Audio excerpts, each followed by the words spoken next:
وبركاته. أعوذ بالله السميع العليم من الشيطان الرجيم. بسم الله الرحمن الرحيم. الحمد لله رب العالمين والرحمن الرحيم والعاقبة للمتقين. اللهم صل وسلم وبارك على عبدك ورسولك محمد صلى الله عليه وسلم وعلى آله وصحبه وسلم تسليما كثيرا. Where was Allah when this horrible thing was happening to me? Where was Allah, and why did Allah allow such a traumatic incident to take place in my life? SubhanAllah, this is a question that I've been receiving a lot, and I think that anyone that is in the position of counseling people, caring for people, come across this question. Was Allah not there when I watched someone beloved to me die a very slow death? Or when I went through a situation in which someone showed me such cruelty, and that cruelty prevailed in this life? And I want to begin today actually with a profound story that I've come across in the Sifat al-Safwa, Imam al-Jawzi rahimahullah ta'ala. He narrates this narration from Uthman ibn al-Haytham. He says, كان رجل من بصرة من بني سعد. There was a man from Basra in Iraq, from Bani Sa'd. وكان قائدا من قواد عبيد الله بن زياد. And he was a general in the army of a man by the name of Ubaydullah ibn Ziyad. And he said, فسقط الرجل من السطح فانكسرت رجلاه. One day, he fell off the top of his roof, and both of his legs broke. So he's at home, a general in an army, and he no longer has his legs. So he said that Abu Qilaba, rahimahullah ta'ala, one of the great scholars of the Tabi'een, دخل عليه يعوده, he went to visit him, فقال له أرجو أن تكون لك خيرا. He said, I pray that what has happened to you is actually better for you. So he responded to him and he said, وَأَيُّ خِيرَةٍ فِي كَسْرِ رِجْلَيَّ جَمِيعًا. What possible good could there be in having two broken legs? Protesting what Abu Qilaba had said to him. And Abu Qilaba is a noble scholar and a teacher to him. فَقَالَ لَهُ مَا سَتَرَ اللَّهُ عَلَيْكَ أَكْثَرَ. What Allah has protected you from is a greater deal than that which you complain about. So he said, after 3 days, a letter came from Ubaydullah ibn Ziyad, the leader of the army, and he was commanding him to lead a battalion to participate in the murder of al-Hussein radiyallahu ta'ala anhu, the grandson of the Prophet sallallahu alaihi wasallam.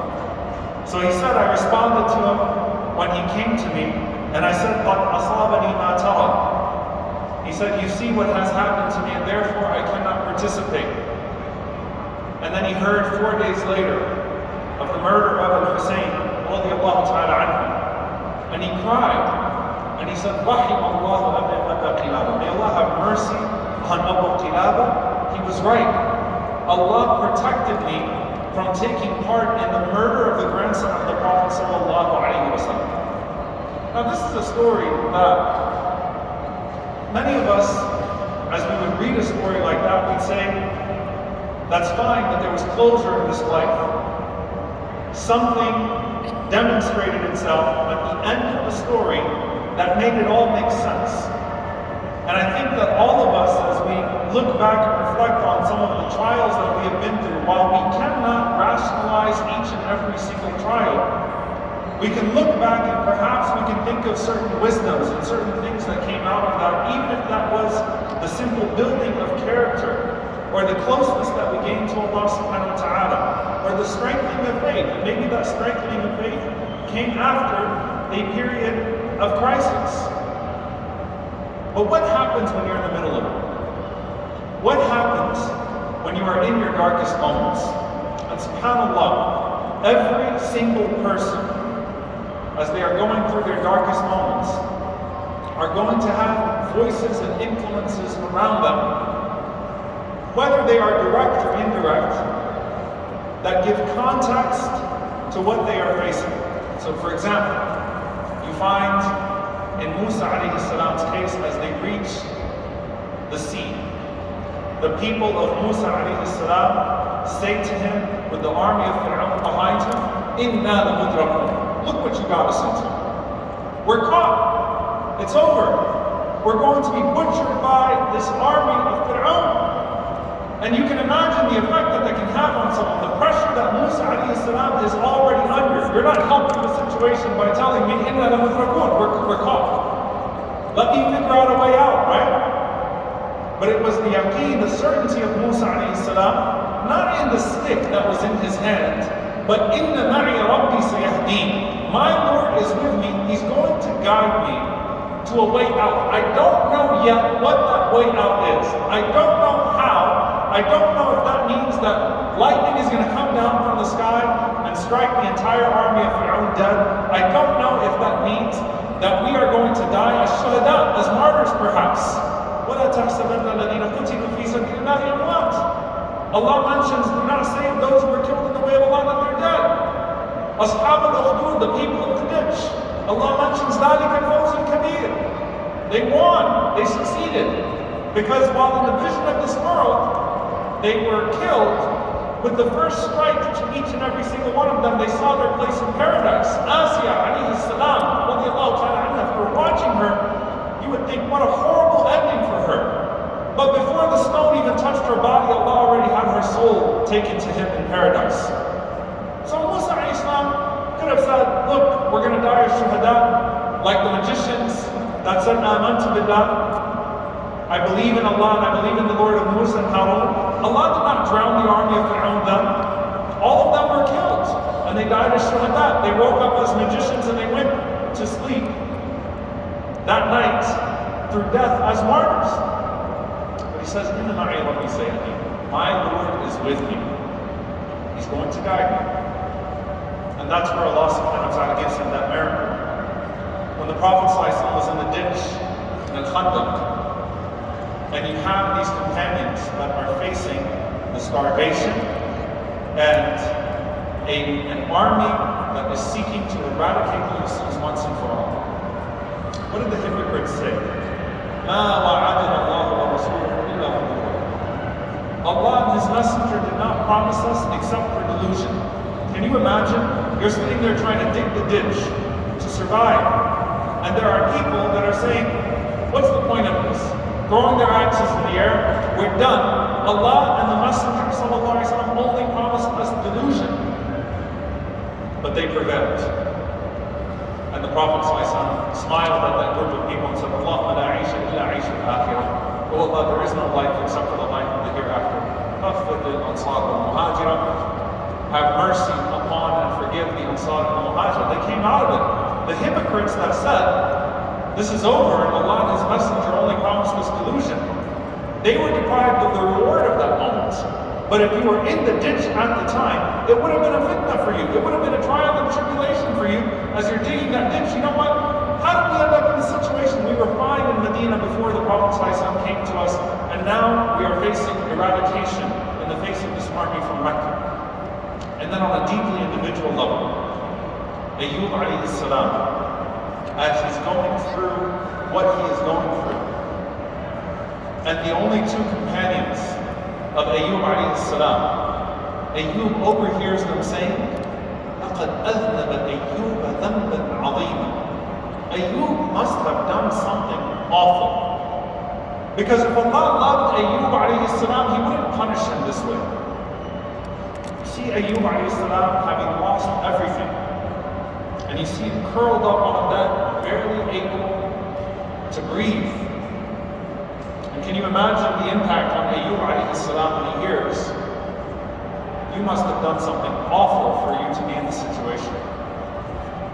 And then Yaqub alayhi salam, the father of Yusuf alayhi salam.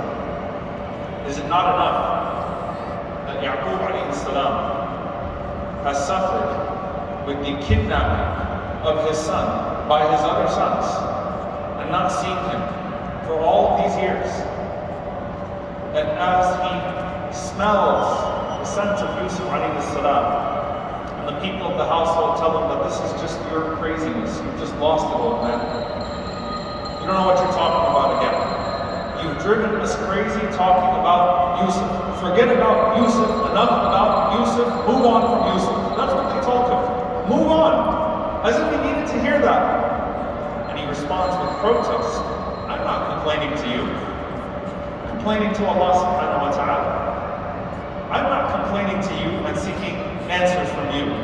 I am pouring my heart out to Allah. Do you think that was the first time Yaqub alayhi salam cried for Yusuf alayhi salam? Don't you think that maybe 5-10 years into the disappearance of his son, that there could have been a moment where, okay, should I stop now? Crying for my son Yusuf? But look what Allah subhanahu wa ta'ala gave to him. And then you come to Yusuf alayhi salam. Dear brothers and sisters, the story of Yusuf is the story of Allah al-Latif. Allah who is subtle, yet ever present. The story of Yusuf is a story of a man who goes from place to place, circumstance to circumstance. And every single one of those circumstances only makes sense at the end. Now if you fast forward to the end, Yusuf alayhi salam is sitting on his throne. And he is looking at the culmination of everything coming back together. And he's saying, Alhamdulillah, all praises be to Allah. And my Lord never forsake me. He never let me down. It all came back together. And I never doubted him. My Lord is subtle with what he decrees. I knew that there was something behind it. I want you to think about Yusuf alayhi salam. When you look through the story of Yusuf alayhi salam, did it have to be that many years? Did he have to go to prison too? Couldn't Yusuf alayhi salam, wasn't it enough to take him to Egypt through the dumping of him in the well, and then the enslaving of Yusuf alayhi salam and taking him back to Egypt from Palestine? Did he also have to go for being slandered and being in prison? And then the desperation in prison and hoping that the man that he helped would remember him when speaking to the king? Did he really have to go through all of that? However, subhanAllah, here's the thing. This isn't just the story of Yusuf alayhi salam. What did Allah intend for the wife of Al-Aziz? What did Allah intend for the prisoners that would come into exposure of Yusuf alayhi salam? What did Allah intend for the people of Egypt? You know, if Yusuf alayhi salam grew up in Palestine, then the entire rescue of Egypt from what was to come to them would never have happened. What did Allah intend for the people of Egypt? Was there a righteous person in Egypt as well that was making dua and Allah sent them relief as well? What about the prisoners that Yusuf alayhi salam interacted with, whose names we don't actually know? Every single one of these people has a path and has a decree, a course, a trajectory that is perfectly charted out by the one who is most knowledgeable, most wise, and most subtle in what he wills. But we often tend to limit ourselves to the immediate dimension of pain that we are feeling. The immediate dimension of pain that we are feeling. I ask you this question: do you think that maybe the experiences of Yusuf alayhi salam did not just raise his degree in the sight of Allah subhanahu wa ta'ala and his reward in paradise, but don't you think now when Yusuf alayhi salam hears about those people in prison who otherwise he probably would have never interacted with, that maybe he doesn't make the assumption that they're all guilty of what they're imprisoned with? Don't you think Yusuf, who will now sit on a throne, is thinking about the conditions of the people that are in prison? Isn't that part of what makes him great? Isn't Yusuf alayhi salam now best suited to judge with justice because he has been on the other side of injustice and falsely slandered? Isn't Yusuf alayhi salam now in a moral capacity to teach the people about healing and forgiveness because he has had to bear the pain of the ultimate sense of forgiveness? Isn't that what we love about Malcolm X and Hajj Malik al-Shabazz rahimahullah ta'ala? That he took everything that he encountered his entire life and it made him the beautiful mount of Hajj Malik al-Shabazz that we admire, that we love today, that it was all a part of it. And it was like someone said about Muhammad Ali, Alhamdulillah, someone stole Muhammad, someone stole his bike. Thank God, or someone, Alhamdulillah, that he had that experience as a kid, because the proud Muhammad Ali that we love so much is a culmination of all of those experiences. You read about An-Najashi, radiallahu ta'ala anhu, and his justice and grace and his principle to not sacrifice the Muslims that were brought before him. Do you know that An-Najashi was plotted against as a child by his own uncle and cousins? They tried to kill him and sell him into slavery, and Allah brought him back and put him on the throne. And what did Aisha radiallahu anha say that Najashi radiallahu anhu used to say? Allah did not do with me what they wanted him to do with me, and so I will not do with them, meaning these innocent Muslims, what they want me to do with them. I will show them the generosity and the grace that Allah showed to me in that situation. Dear brothers and sisters, when you call upon Allah subhanahu wa ta'ala, you are not just calling upon Allah for His power. You're not just calling upon Him because of His capability.